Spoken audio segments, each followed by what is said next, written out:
नक्षत्र दोपहर 2:18 तक रहेगा। उसके बाद ज्येष्ठा नक्षत्र का प्रारंभ होगा। आज ध्रुव योग सुबह 9:41 तक रहेगा। इसके बाद व्यादांत योग प्रारंभ हो जाएगा।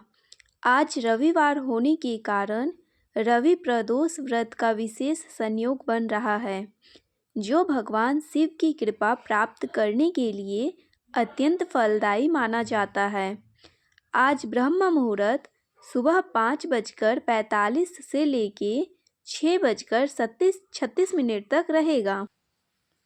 सूर्योदय होगा सुबह 7:20 पर और सूर्यास्त का समय रहेगा आज शाम 5:58 पर, यानी कि राहु काल का समय रहेगा शाम 4:18 से लेकर 5:38 तक।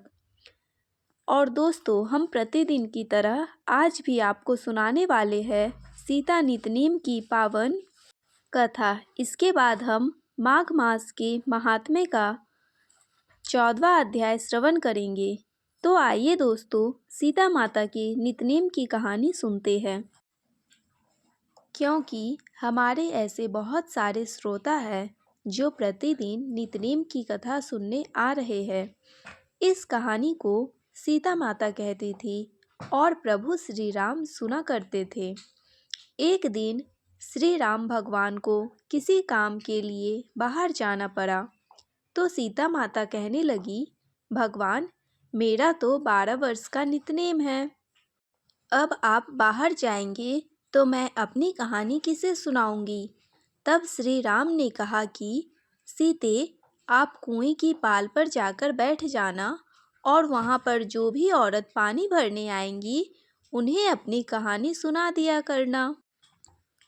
सीता माता कुएं की पाल पर जाकर बैठ गई। तभी एक स्त्री आई। उसने रेशम की जरी की साड़ी पहन रखी थी और सोने का घड़ा ले रखा था। सीता माता ने उसे देखकर कहने लगी, बहन, मेरा 12 वर्ष का नितनेम सुन लो। पर वह स्त्री बोली कि मैं तो तुम्हारा नितनेम सुनूंगी तो मुझे तो घर जाने में लेट हो जाएगी और मेरी सास मुझसे झगड़ा करेगी। इसलिए उसने कहानी नहीं सुनी और अपने घर चली गई। लेकिन उसके घर जाते ही उसकी जो रेशम की जरी वाली साड़ी थी वह फट गई। सोने का घड़ा मिट्टी के घड़े में बदल गया।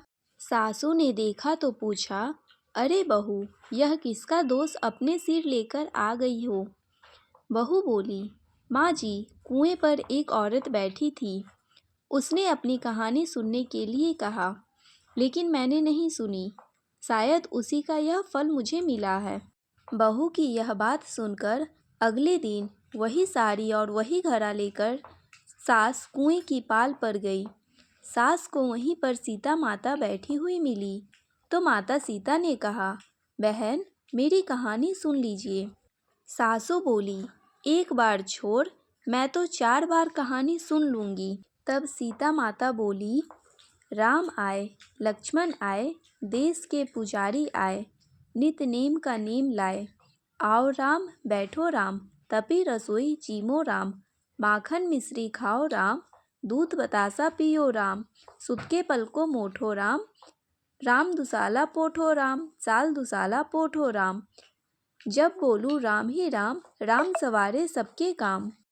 खाली घर भंडार भरेंगे, सबका बेड़ा पार करेंगे। श्री राम जय जय राम।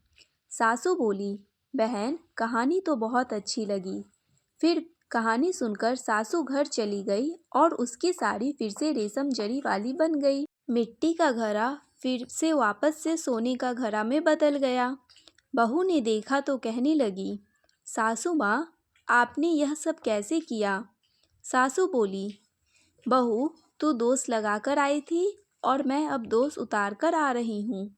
बहू ने पूछा कि माँ जी, वह कुएं वाली स्त्री कौन है। सासू ने बताया कि वह तो सीता माता है। वह पुराने से नया कर देती है और खाली घर में भंडार भर देती है। वह लक्ष्मी जी का वास घर में कर देती है। मन और मनुष्य जी इच्छा से उसे पूर्ण कर देती है। बहू बोली, माँ जी, फिर तो ऐसी कहानी मुझे भी सुना दो। सास बोली, ठीक है, तुम भी सुनो। फिर सास ने कहानी शुरू की।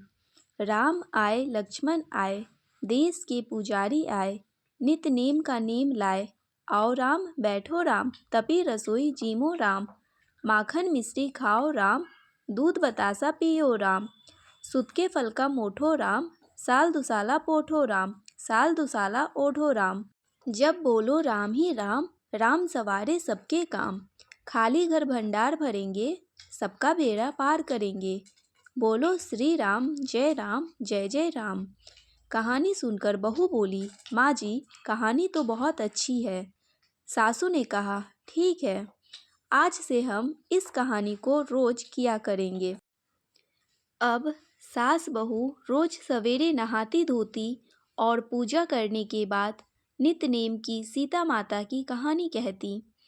एक दिन की बात है, उनके यहाँ पड़ोस की एक औरत आई और बोली कि बहन जरा सी आँच तो देना। तो बहू बोली कि आँच तो अभी हमने जलाई नहीं। पड़ोसन बोली, तो फिर तुम सुबह 4 बजे उठकर क्या कर रही हो?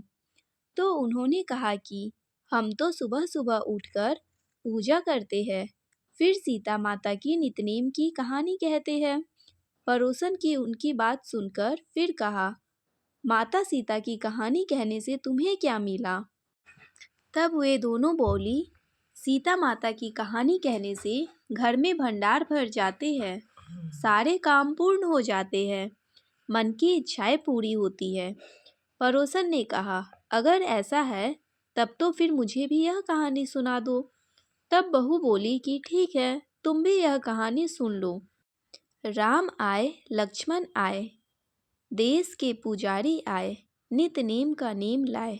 आओ राम बैठो राम, तपी रसोई जीमो राम। माखन मिश्री खाओ राम, दूध बतासा पियो राम। सुत के पल का मोठो राम, साल दुसाला पोठो राम, साल दुसाला ओढ़ो राम। जब बोलो राम ही राम, राम सवारे सबके काम।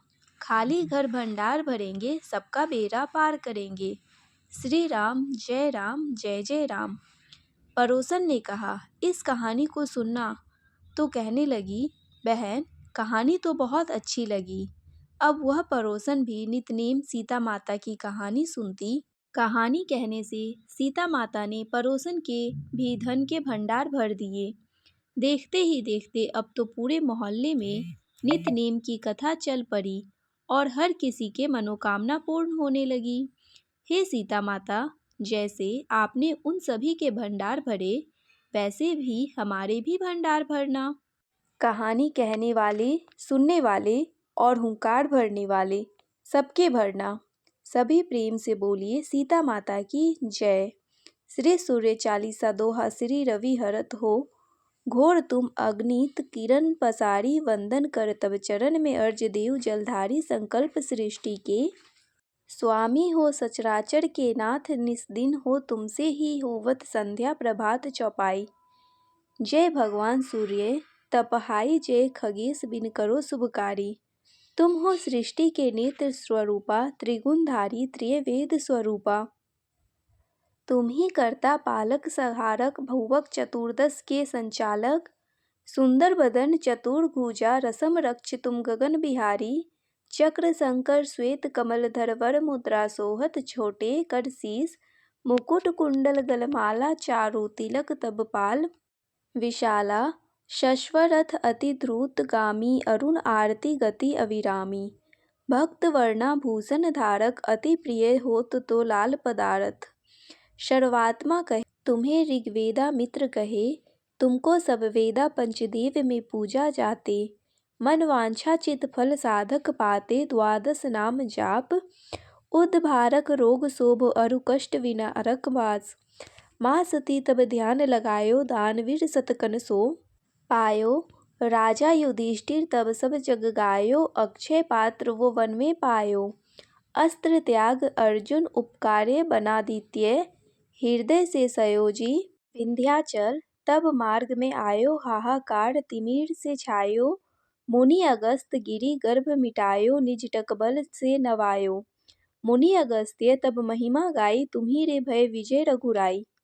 तो है वीरों को मधुर फल जाना, मुख में लीन तो है हनुमाना।